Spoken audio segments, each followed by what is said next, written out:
Shitstorm, a comedy game design podcast by two guys who know nothing about comedy nor game design. I'm Ben Slinger, and with me, as always, is Trevor Scott. Did you like how I sort of like made my speed really weird there? So you think that your podcast device is broken, weirdly speeding up and slowing down like an old tape deck? The wow and flutter, all that sort of stuff. Using the technical terms for it. Sure. I believe you.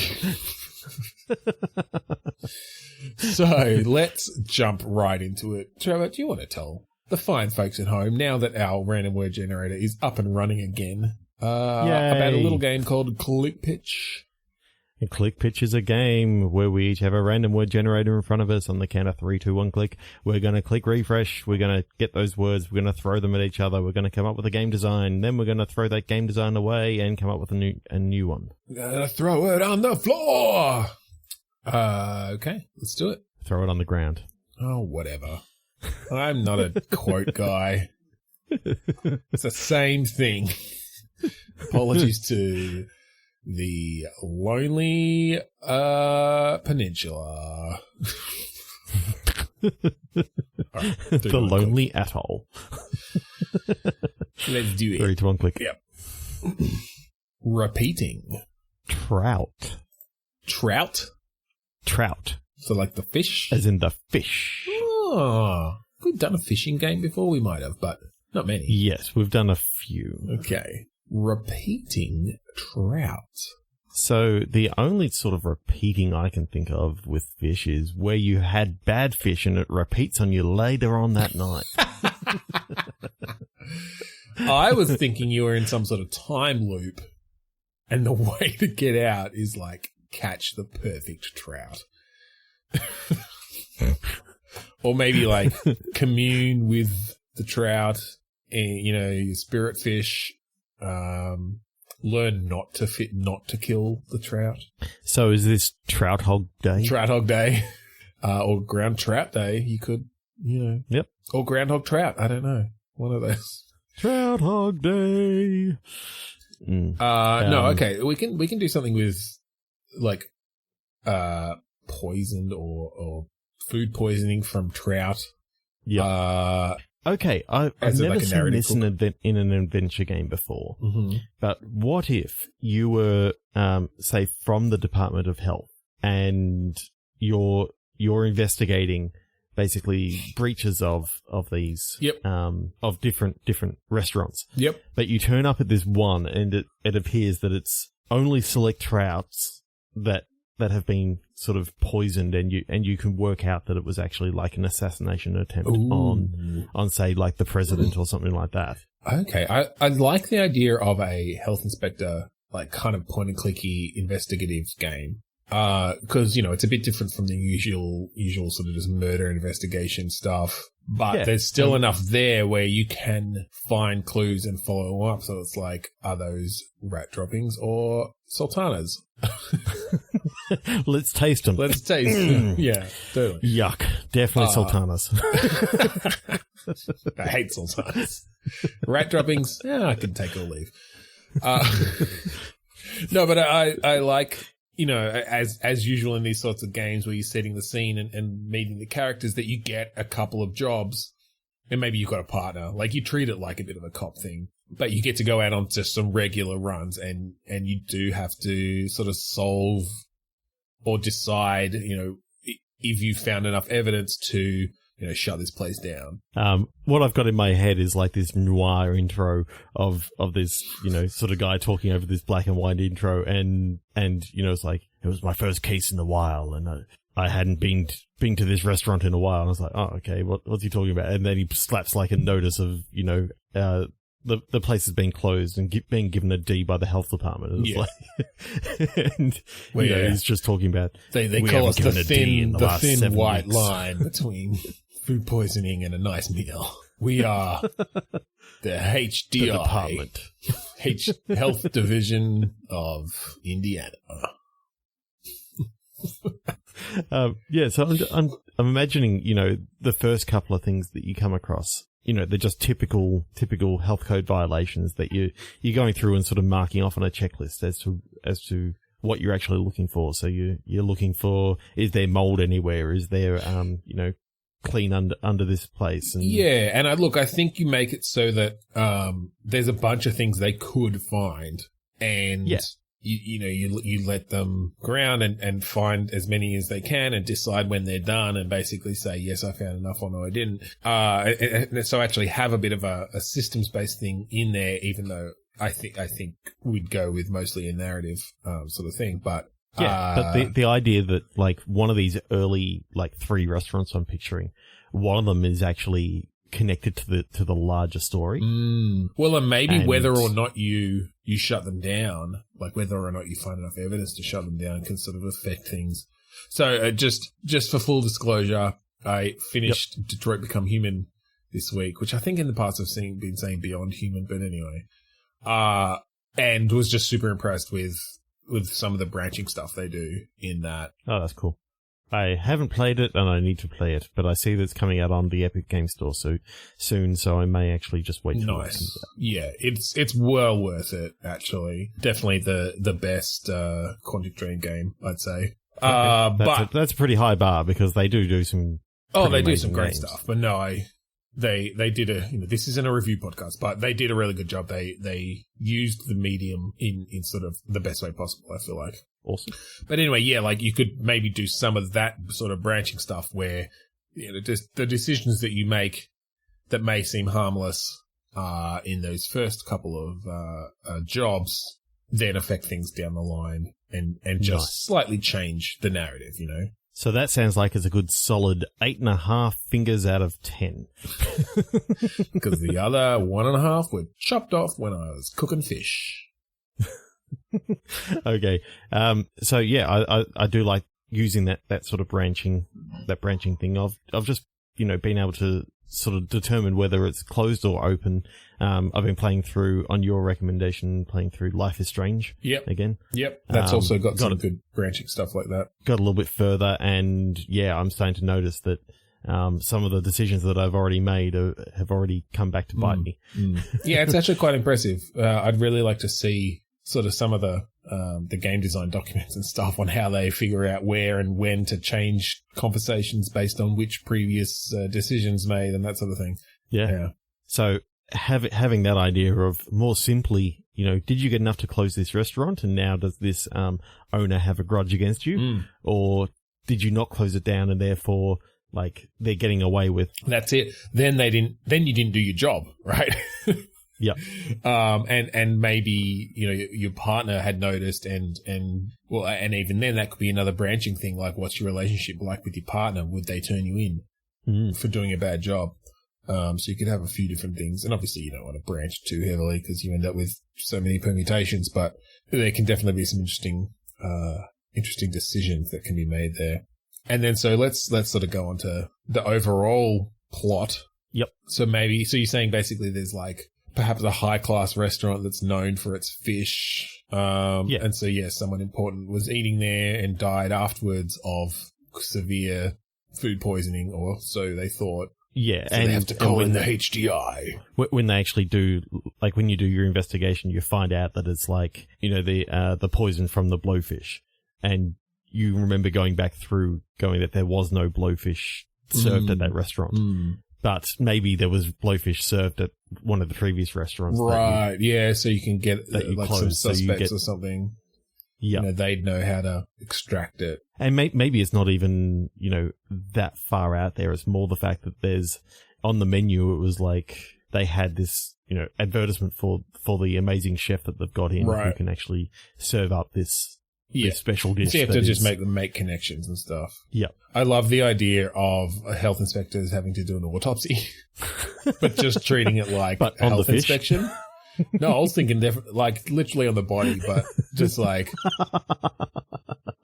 it's a bit moldy under here, and I see he obviously hasn't cleaned back here for a while. Have you had this certified? Between the teeth, I'm going to give that a C grade. Has this tool been certified for serving human? Fuck, there's a good joke there, but I fucked it up.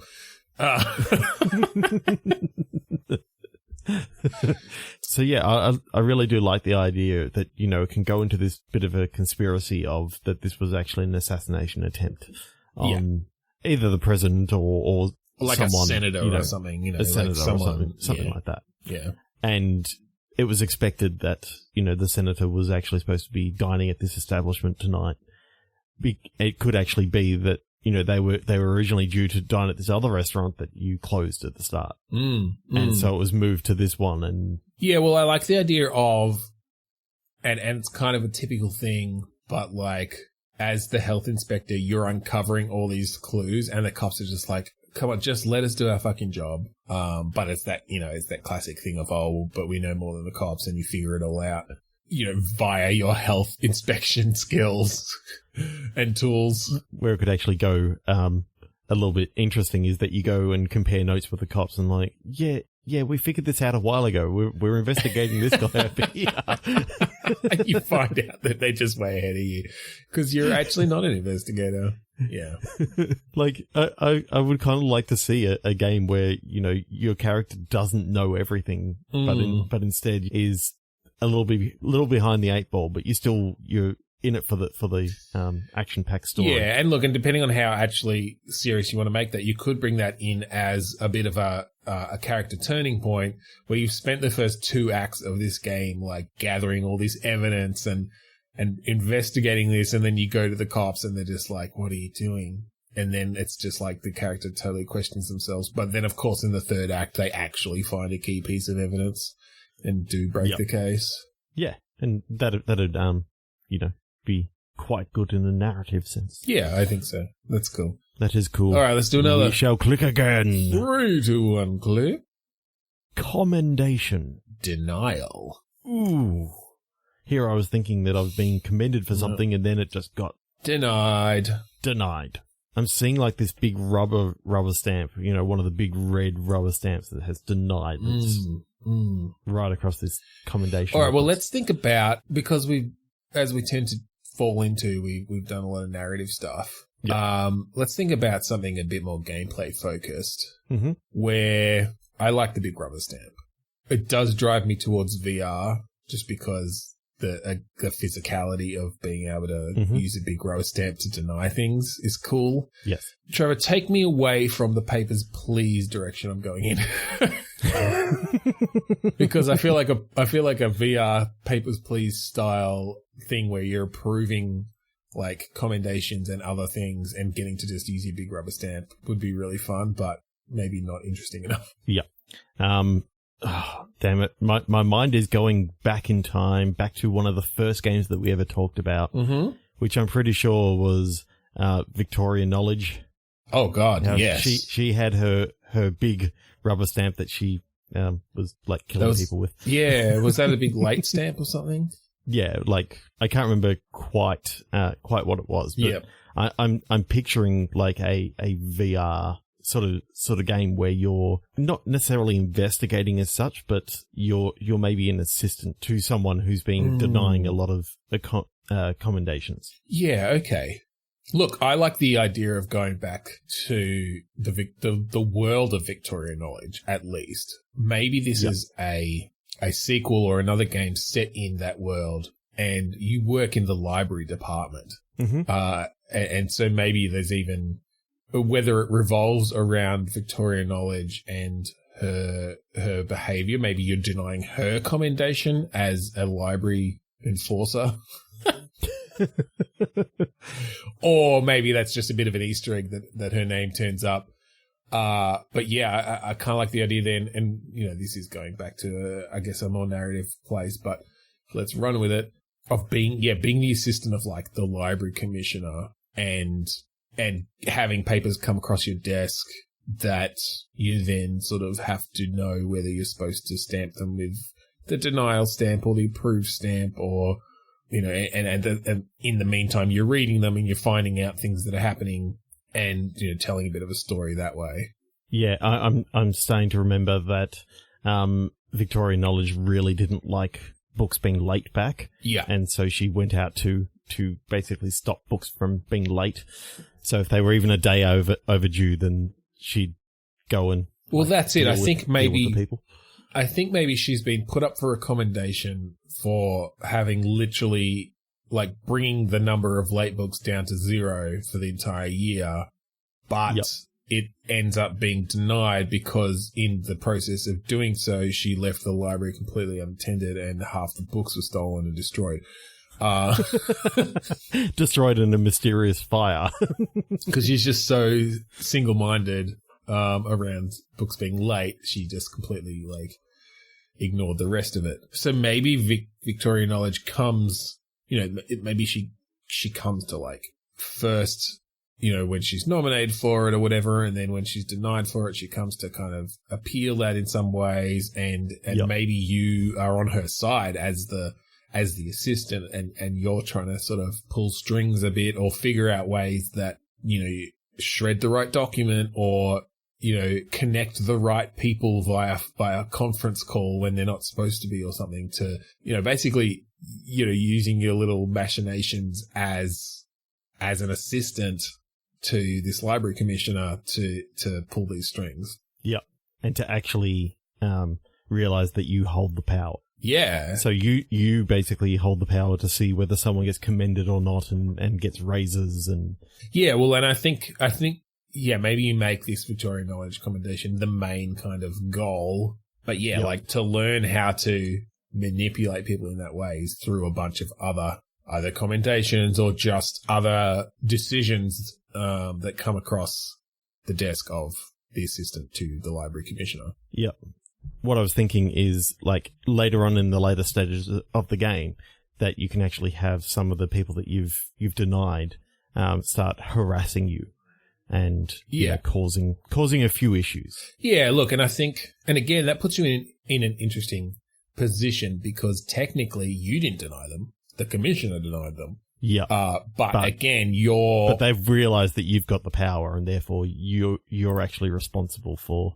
Right, perhaps there's a bit of that. And you can definitely add some tension into it of, because you can see them if you're looking in the right direction, coming down the corridor, maybe your office is one of those, glass walled sort of things. And so you get a bit of a heads up when people are heading towards you and sort of, that's just going to build that tension. It's like, oh shit, how am I going to deal with this? Like what's going, this person's back. I denied them. They seem angry.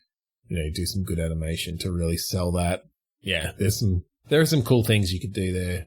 And look, I think we have gone a bit of a Papers, Please route on this in a way, but I like the addition of that it's a bit more proactive around you've got a goal. And again, maybe it could be sort of one of multiple ways depending on the outcome you decide is best.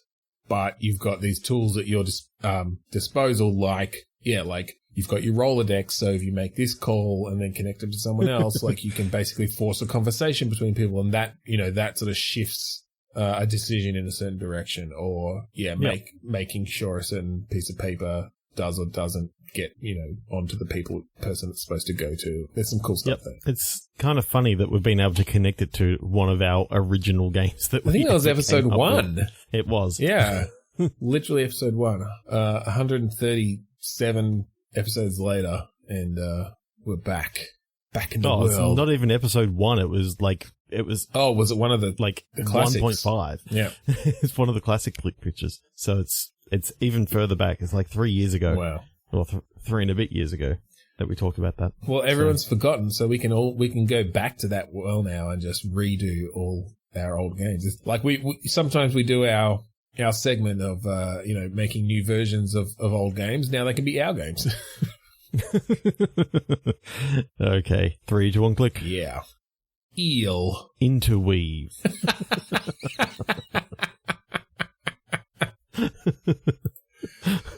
Okay. Why am I getting a picture of a skirt or something that's been like got eels. I know. Well, I went in like a demigod way because it made me think of Maui from Moana because I think there's a bit in his song about an eel, but just like those god kind of the myths about the gods are always around them, like doing something with an animal and turning it into some weapon or something, or some armor. Or it's like grabbed 50,000 eels and wove them into electrical armor or something.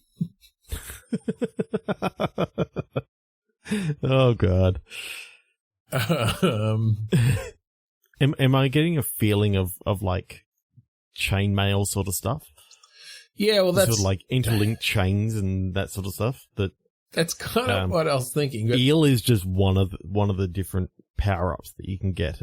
It protects against, electric damage and all that sort of stuff. But then you've got like rattlesnakes that because of like the rattle that they've actually got, it maybe protects you against like force damage or something like that. All right, so are we talking about an RPG where every piece of armor and every weapon and it is all based around like a particular type of animal?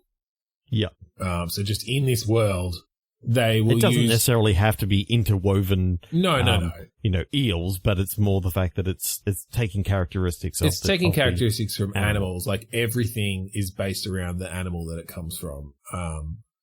And so you can do things then like have matching. You've always got your matching sets that give you bonuses or whatever because you've got, the saber-toothed tiger hat and cloak and boots and belt and scarf and gloves.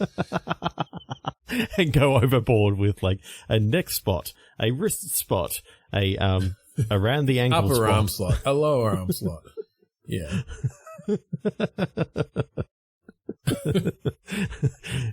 Have you maybe got the it is about Tiger cup? No, you don't. You've now unlocked the groin slot.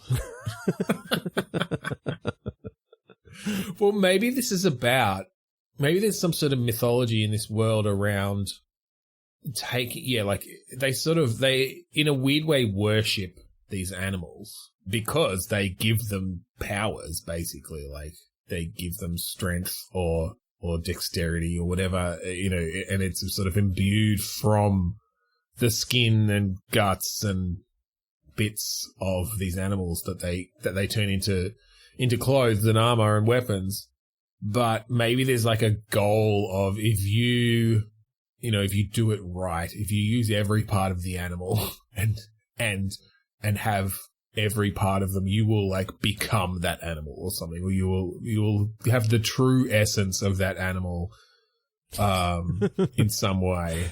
Whether that's the main story or whether that's just an aspect of this world and it's kind of an RPG, but one of the possibilities is, you collect literally every piece of armor for a particular animal and now you've got like extreme powers. But then you find out that even though this is part of the saber-toothed tiger set, this one isn't from the same saber-toothed tiger that your hat and armor and everything else is from. So therefore you don't quite get the you've got a second edition version. It's like, oh damn it. Maybe like maybe this is a world where there was only one of every type of animal and they've just killed them all and turned them into clothes. Oh god. It's the Extinction Simulator RPG 3000. Oh god. Yeah, I don't know. I kind of, that's an interesting gameplay mechanic. I'm not sure how deep into the lore we want to go and create a narrative or anything, but it's kind of a fun idea. And yeah, it is electric powered and eel woven armor. That's basically the joke. I actually think it's kind of funny that we started going through different armor slots and all that sort of stuff just from like eel and interweave. Well, it's the game. It's the name of the game. All right, 3, 2, 1. Okay, 3, 2, 1, click. Yeah. Dietary distraction. Ooh. I see this as sort of like a diet game in which you've maybe it's VR and you're trying to keep your mind off of, okay, I'm picturing that you're working in a sugar factory or like a candy factory. Okay. And you've got to try and keep your mind off, all the sugar that's coming down.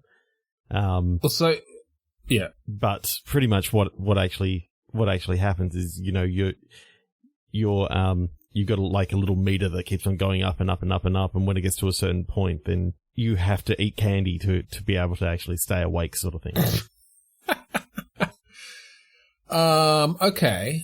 I'm just trying to think of the gameplay and how you measure that in different ways. So, interestingly, my mind went to like more of a puzzle-based thing, almost like a match 3 kind of thing where you're having to avoid the sweets. That's called Candy Crush. Well, no, I know, but this is about like you don't want to match the sweets, but you do want to match the healthy foods. Yep. But then I got bored in my own head. Okay. In this new edition of Candy Crush, say you've got green candies and green apples, and then you got orange candies and oranges. Yep. And then you got purple candies and you got like grapes. Yep. So what I'm sort of picturing in my head is that you want to try and match the colors. The colors of getting the 3 grapes. And if you get the 3 grapes and they're also touching like a candy, yep. It can help eliminate some of the candies.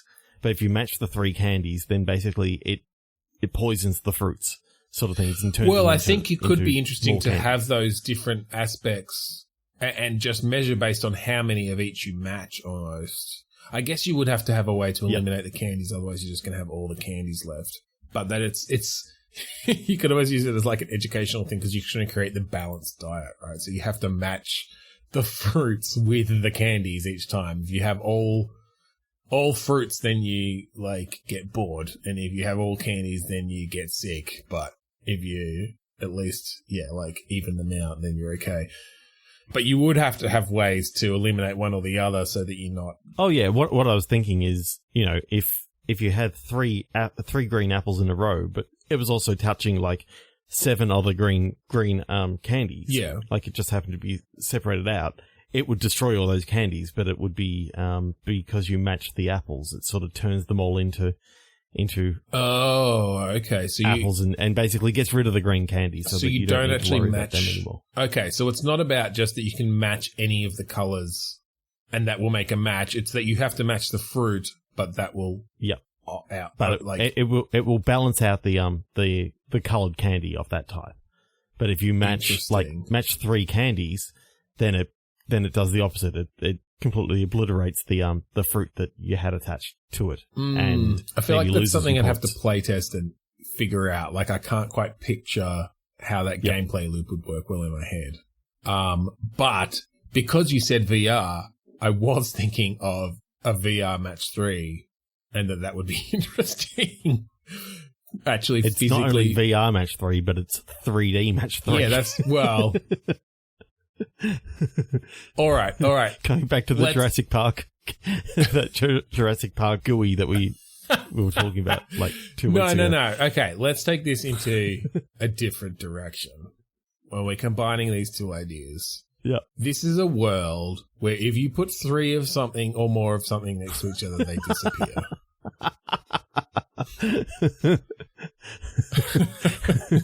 I'm picturing like seeing this, this kid, stocking shelves and not realizing, that when he's facing up, he can't have three chips on the same level. He faces up and the chips just disappear and he does it again. Yes. No, that's perfect. It's the match 3 world. It's a Candy Crush world. We license it to get that. But what's happened is everyone's realized that they don't get to eat this candy when they put 3 or more of them next to each other because they just disappear. And so they're having to offset it with fruit.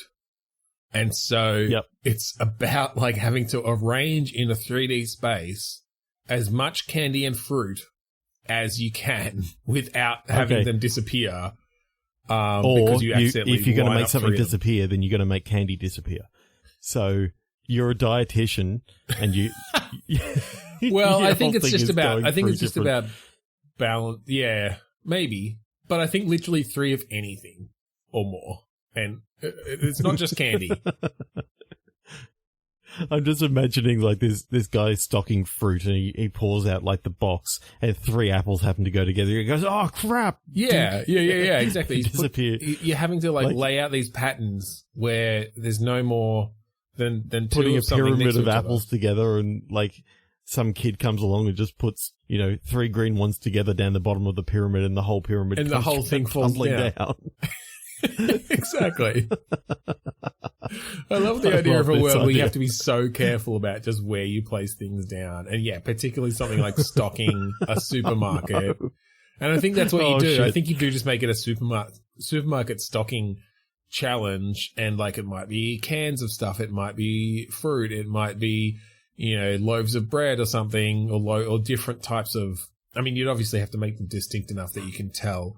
You can't just have, you put 3 wholemeal without a rye in between, because that might make it a bit tricky.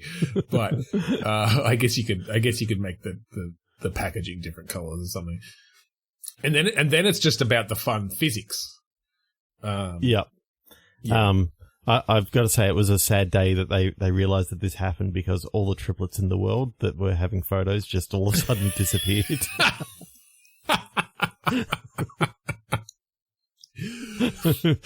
Now there's scientists like studying the effects of similarity and like, what is it that defines how similar something is, that if you put 3 of them together, they disappear. Like, if you and 2 of your friends all wear the same shirt, like, do you just disappear?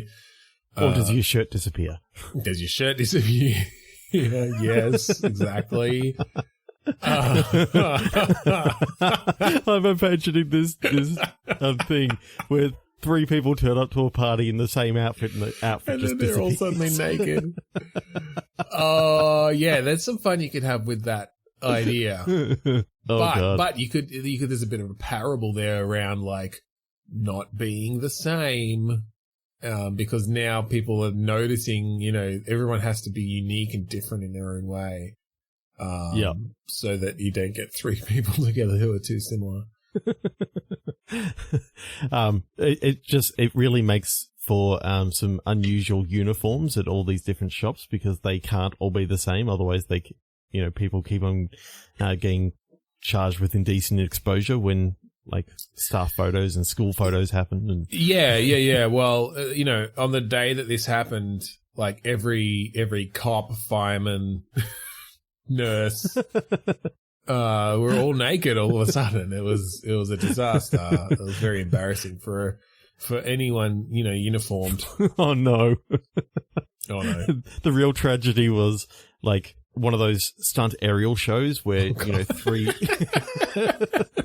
airplanes were going, doing this stunt spectacular, and they got into formation. And disappeared, and then the pilots were just flying through the air just on like their seat. Luckily, the parachutes did deploy, but it was kind of scary for a little bit. Yeah, unfortunately, though, they hadn't varied the parachutes, and so when then the pilots like all went into aerial formation themselves as they were falling, the parachutes disappeared, as did their clothes. Oh, good. Shit, that was awesome. All right.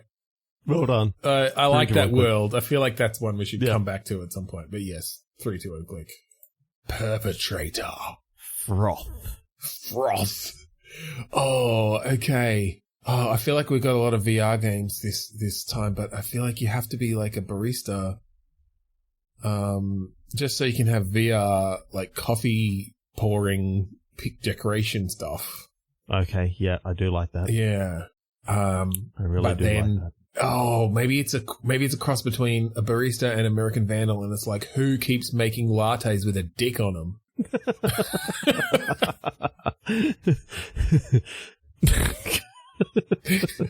God. I don't know what the gameplay is, but I just like the idea. This one isn't the same. It's got 5 bowl hairs. Yeah, exactly. This one's uncircumcised. It's actually very impressive. They just put that much detail in there. Oh God. No, but I do like that'd actually be a really interesting, like having to do the sort of the fluid sim stuff effectively to be able to make those decorations on the top of a coffee with the froth and stuff, and then like you got little hot chocolate templates that you can put over the top and then you sprinkle it on, and Yeah, I'm thinking the majority of things are like templates, because actually doing it, without having the legitimate thing there, but getting the leaf and that sort of stuff in the froth would be fine. It's just the chocolate templates on top. Yeah. But there are some different tricks they can do to make like hearts and leaves and whatever. Mm-hmm. All right, so and VR games tend to work well for this sort of thing, where you're just someone standing in place and having to learn and do different tasks. Yep. Do we then build a story around this? Like, there's got to be a perpetrator, right? So, of what are we going with the dick? The dick Either shape? the dick or someone keeps burning the milk. Because that's... Right. So, I'm just picturing that you turn around and you turn back and, like, the thermometer's gone. So you now have to rely on feeling to actually tell whether the milk is hot enough or not. Haptics in a meter. Your hand gets redder. Oh my god, it's too hot. Do you also get to choose what names? Like, people tell you their names and you have to write them with the appropriate amount of error. Yeah. I think having a pen and actually having to try and write. Yeah. Would be quite interesting. The whole barista experience. Yeah, basically. I'm just trying to think of how we can mix that up and put a bit of excitement in there, and not just have it, I mean, obviously it's a bit of job simulator-esque kind of activity, which can be fun in VR, but yeah, I'm sort of thinking about what else you could actually do. Do we have a bit of a love story happening? I actually have a feeling. No, what I was actually going for is a little bit of supernatural stuff happening. Ooh, okay. So it turns out that the first barista was a follower of Thoth. So, Thoth from the tarot, and, so they called this... Looking it up, I know the name. All right, Egyptian god of writing, magic, wisdom, and the moon. Okay. Yeah. And the Thoth tarot is a divinatory tarot deck, according to instructions from Aleister Crowley. So I kind of like the idea that it's coming back to, sort of like something a little bit supernatural in the way that, this froth is actually, a ceremony to the god of Thoth. They just misheard. Yeah. No, it was purposely called this. But I like the idea that as you close in on, like, in the game, it's like the 50th coffee that you make, but it's actually, it's like the 6,666,600,000, it goes all the way down. Yeah. It's like, that's the coffee that you're making, and shit just breaks loose and... Right, you like summon something. Yeah. Kind of like a destroyer or a traveler, kind of like in Ghostbusters. It's like a huge coffee man instead of the marshmallow man. Oh, well, I like the idea that this actually happens early on, and then most of the game is you having to use your coffee skills to defeat them in some way. Like, this isn't the finale. This is the beginning. You get a few levels is like of this is the first part of like a 3-part series. So the first part is, this is the free part that we give out. It's a coffee making simulator. Right, and then right at the end of that, you summon a fucking coffee demon. With like a bean for a head. I am Gloria Jean!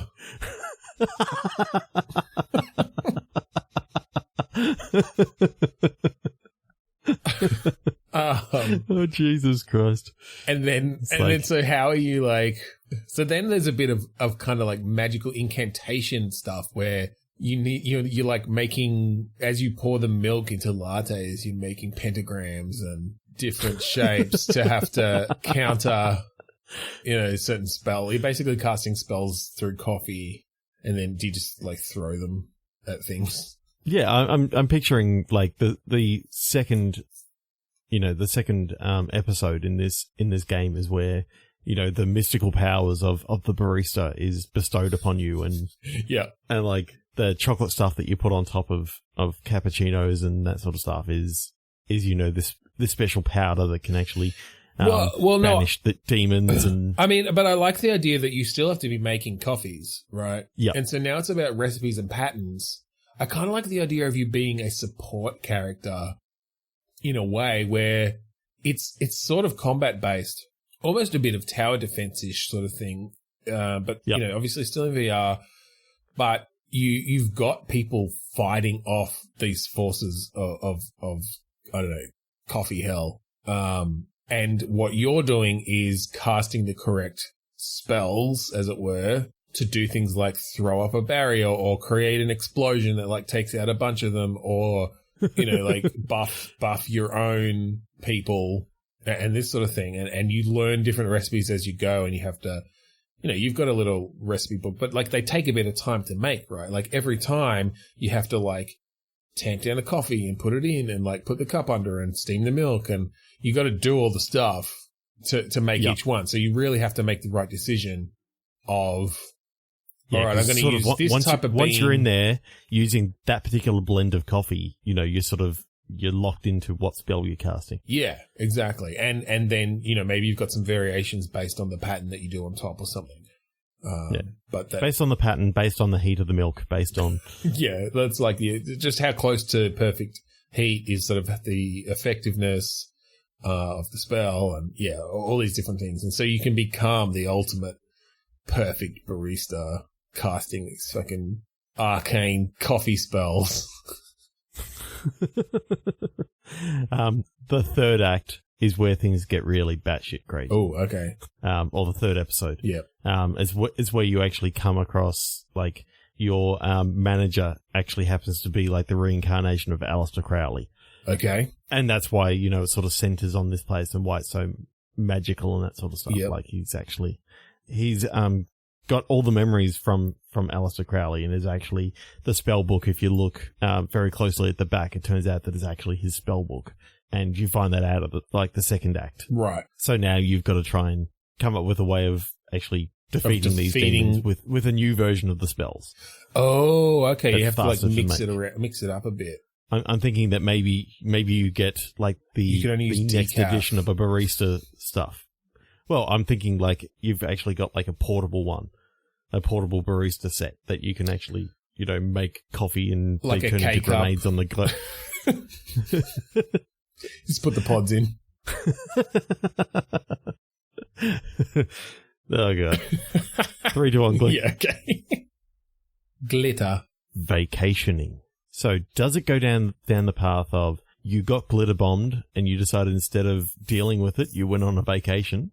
Or Or are you on vacation glitter bombing everyone? Or are you Jubilee, that X-Man? No, that's fireworks. She does fireworks, doesn't she? Not glitter. Yeah. Glitter-based gameplay could be interesting. I like the idea of the particle effects we can put in place there. is it a vacation road trip film based on the film Glitter starring Mariah Carey? You will have to explain the plot of the movie to me. I've never seen it. I just remembered that there was a movie called Glitter and it had Mariah Carey in it. Okay. We could though. Although I do like the idea of, all right, maybe this is like a National Lampoon's Vacation style game. Yep. Adventure. Set in the 70s. Okay, we go. Because I think back to Gold classic, Glitter like, is like, yep. you know, sort of Studio 31 or whatever. Studio 54? It's Studio 54. Mm. Well, I'm thinking in this game it's Studio 31 because that's I don't want to look stupid. Sure. In this game I've decided it's Studio 31. 54 was like where all the lamers went. Oh yeah, this is the super secret elite. Yep, super secret club that was, I don't know. They liked it because it was a prime. Yep. I actually had to work that out in my head to see whether that was Is it a actually prime? true or Yeah. not. Yeah. At least I'm pretty sure it is. I think it is. Okay. So yeah, I think you and your family are going on a vacation, and like what's happened is you were the owner of Studio 31 and have decided to go on a vacation. Okay. Because of an unfortunate glitter accident that happened. Okay, that's interesting. So this is more like you are sick of the drug-fueled orgies. Yes. And the world around, you know, being in a super elite nightclub scene. Yep. And now you just want a normal vacation. But what you don't realize is that those drug dealers that were supplying all your staff with all the copious amounts of drugs, they're actually chasing after you now because they're chasing the money that you've accidentally packed in you took the wrong suitcase. Packed in your suitcase, and now you're on the run from like a mob. Can glitter be the name of a drug? Yes. It looks like gold glitter. Yeah, but you I'm melt it imagining down. that there was. It's like then you just it's like heroin. Yeah, pretty much. The unfortunate glitter accident was that you thought that it was like normal glitter, and you actually put it into like a glitter cannon. You fired it out into everyone, and everyone overdosed. Oh God. Maybe they didn't overdose. That's a bit dark. It was street worth of $1 million or something like that. Yeah, which is a lot in the 70s. $1 million. Okay, so yeah, all right. So I like this idea that you are kind of the extroverted, happy-go-lucky owner, front person of this nightclub, and you know that drug use happens, but like you're not actually in that scene. You just love people having fun, music, dancing, sex, like. You're just in it for the good times. Yeah. And you've sort of got other partners who they're sort of dealing with the shadier side of things and making sure. Yeah, you got like the floor manager who's always like they're the ones who are sort of actually aware of stuff, whereas you're kind of the party manager. Like you're the one that everyone knows. Yeah, kind of like have you seen the TV show Lucifer? No, I haven't, but I've heard it's good. So in Lucifer, like Lucifer's a club boss. Right. But he spends a lot of his time out there on the floor, but not really doing much work. Yeah. Like he's got people around him to do the work, and he just sort of dances, he plays the piano, he does all the things. He's the personality around entertaining that sells the crowd nightclub as something special. Yeah. Yeah, I like that. I like that a lot.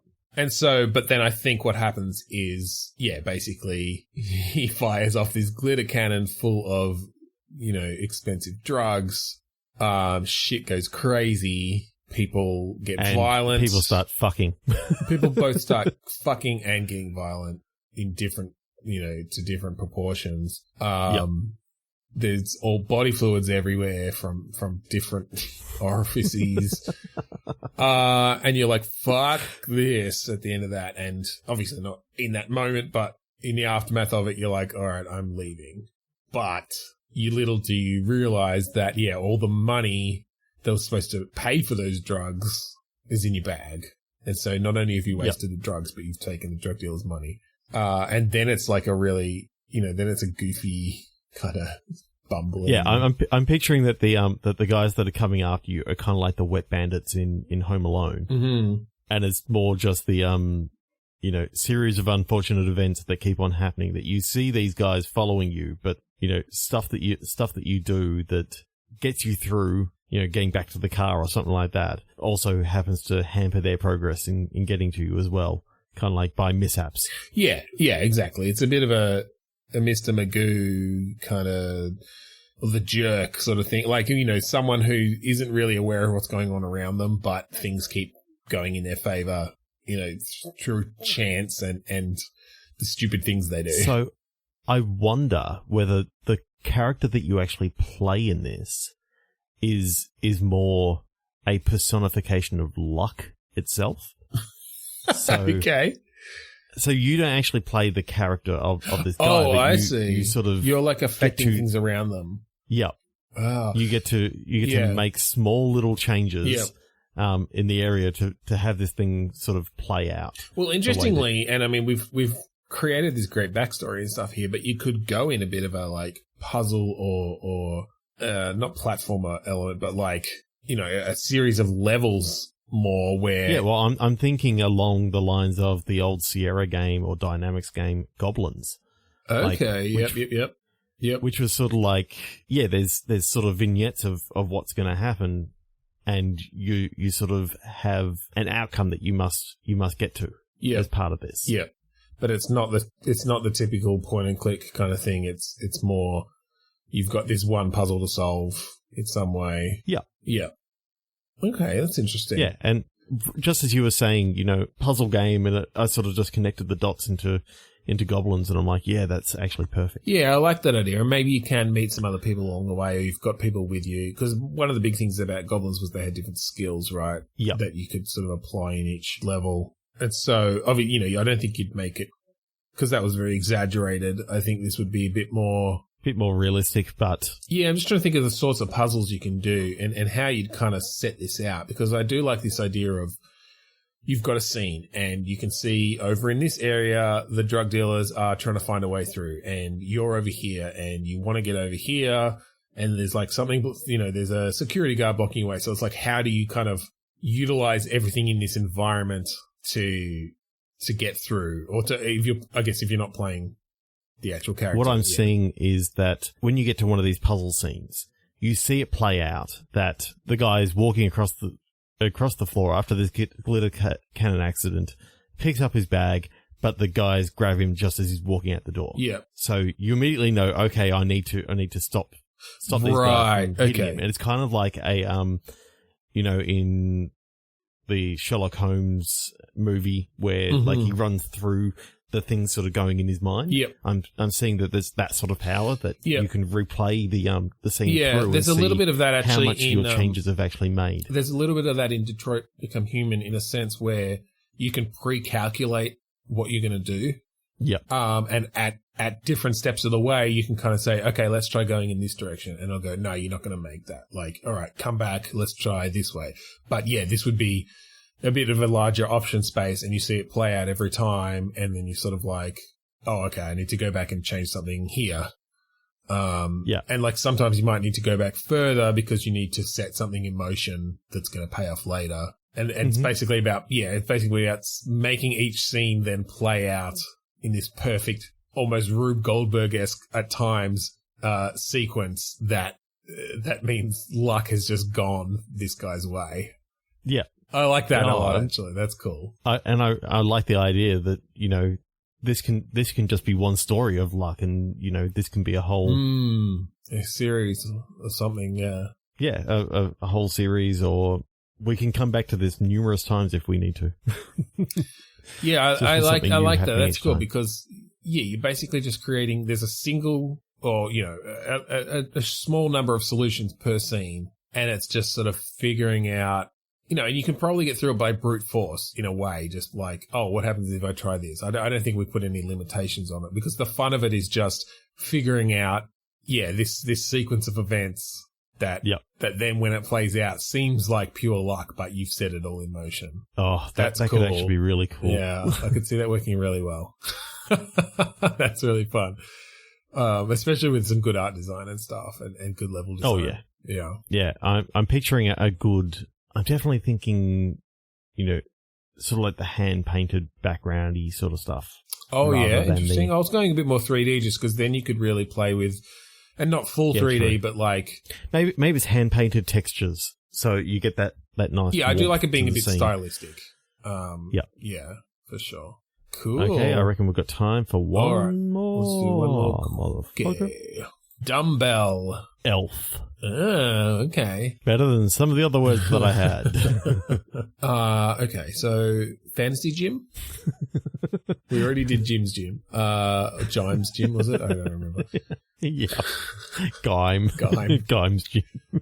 Oh, God. I mean, yeah, it seems like it should be something about strength training, because dumbbell doesn't really come in anywhere else. Elf does take in somewhat of a fantasy direction. Okay, I'm kind of taking it in a sort of like a reverse Hello from the Magic Tavern, where an elf has come from a magical world into our world, the mundane and ended world up of Earth. At a sideshow in a circus, where you've got like the world's strongest man, lifting, the comical 1,000-pound black dumbbell sort of thing. Yeah, as long as we stay away from some of the more problematic sideshow acts. But I'm thinking it's more... It's like extreme acts of human ability. Yeah. Yeah. I don't mind the contortionist. I don't like the idea of a bearded lady, though. Yeah, there are some issues there. Yeah. Okay, yeah, so like strong man, contortionist. You've got some of the stuff Fish where boy. it's like, yeah, like where it's basically obviously prosthetics, but they're just putting like they make Fish someone boy. look gross. His name is Guybrush Threepwood, and he can hold his breath for 10 minutes. Right. It's just Guybrush in disguise. He's got some gills. Literally like Sharpied on. Yeah, totally. All right, and so what is this elf's? Does this elf then have some actual supernatural abilities but the only place they could find to use them was in the sideshow of the circus? Well, I'm kind of thinking if you think about D&D, like elves live a long time. Yeah. So I'm picturing that maybe, it's like the never aging. Yeah, they go through this whole life of this circus, and you see different areas throughout time. Like, that could be sort of following the story of like this family who had this circus, and they were actually part of the sideshow acts as such.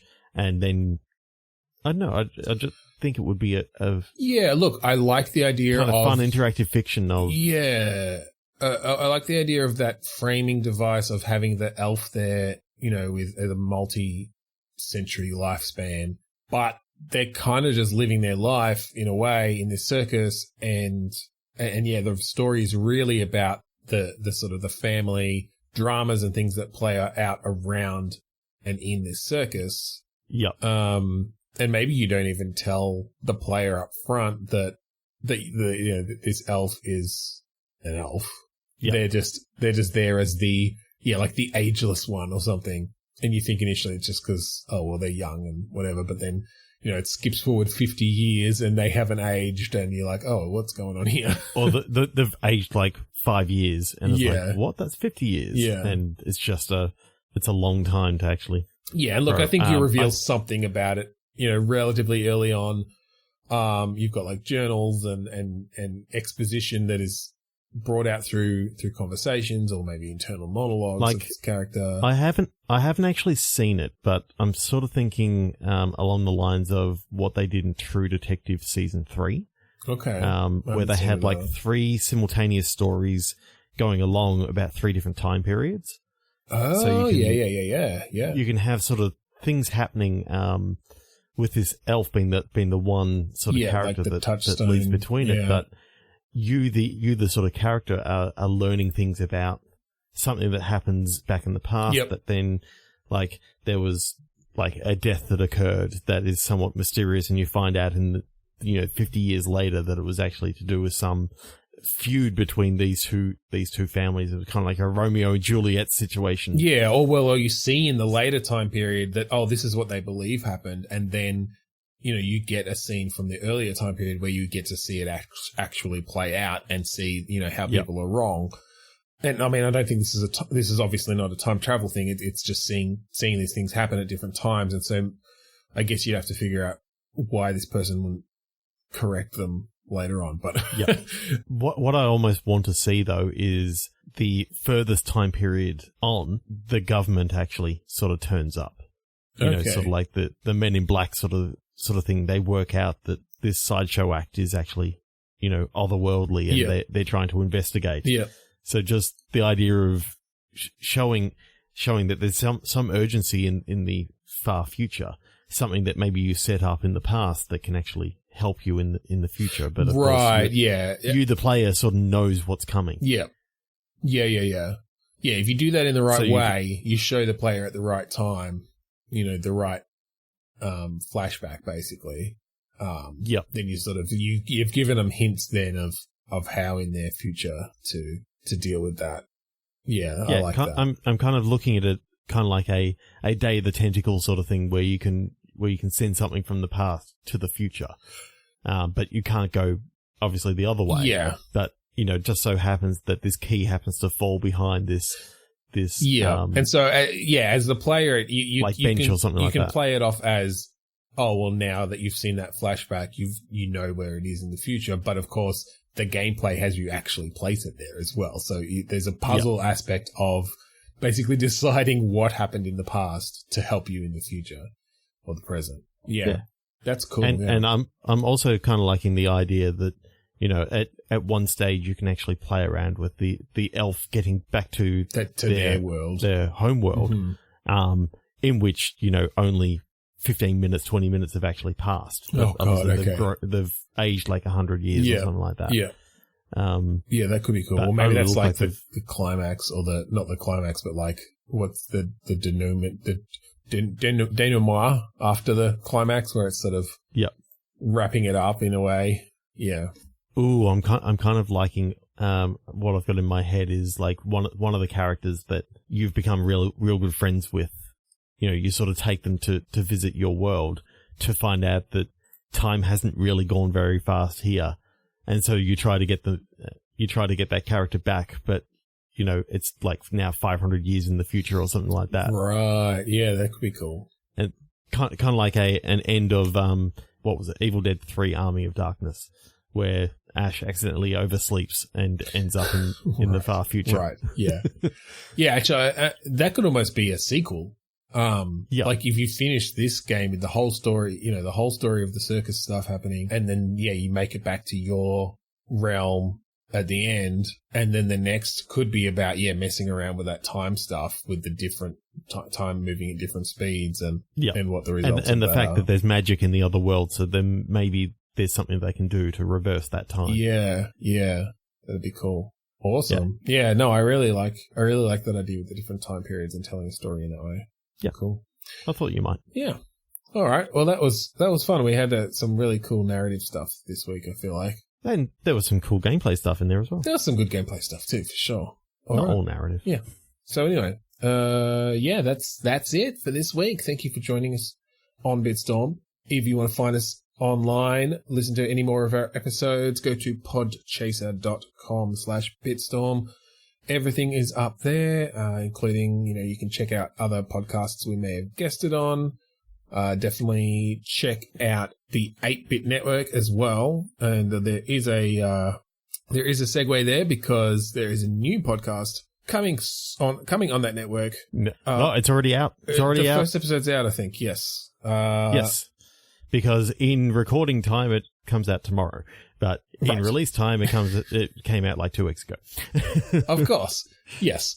So check that out. What's it called again? The Comedy Rewind podcast. Yes. John O'Peck, he is having guests on to watch and discuss. We may be on next week's episode, actually. 90s movies, yes. And we are going to be on an episode, either have been or will be quite soon at the time of release. Episode 3, Clerks. Yes. So check that out. And as I said, that's part of the 8-Bit Network, as are we. This is a group of podcasts mostly about gaming, and we help each other out. So go to 8bit.net, check them out, check out their Patreon, throw them some dollars. And that's patreon.com/weare8bit. There you go. We really want you to get onto the 8-Bit Patreon, because if they reach $500, they're going to throw a party at PAX, and we want to be there. Yes, you could be there too. You could be there too. Just throw them some money. $400. We'd also like you. Not even $400. There you go. Huh? It's $400 now. Apparently, even better. No. Throw them $500. Get it definitely happening, and then you'll be like super invited as like the biggest VIP guest. We'd also like you to check out the Australasian Gaming Podcast Network. Search for AGPN, #AGPN on Twitter, or search for the Australasian Gaming Podcast Network on Facebook. Finally, we'd like to thank Kurudas for the song Mount Defiance of the album Containment Failure. That's it. So thank you again for joining us this week on Bitstorm. I'm Ben Slinger. I'm Trevor Scott. Trevor, no, don't put that next to those other two things. They're gone.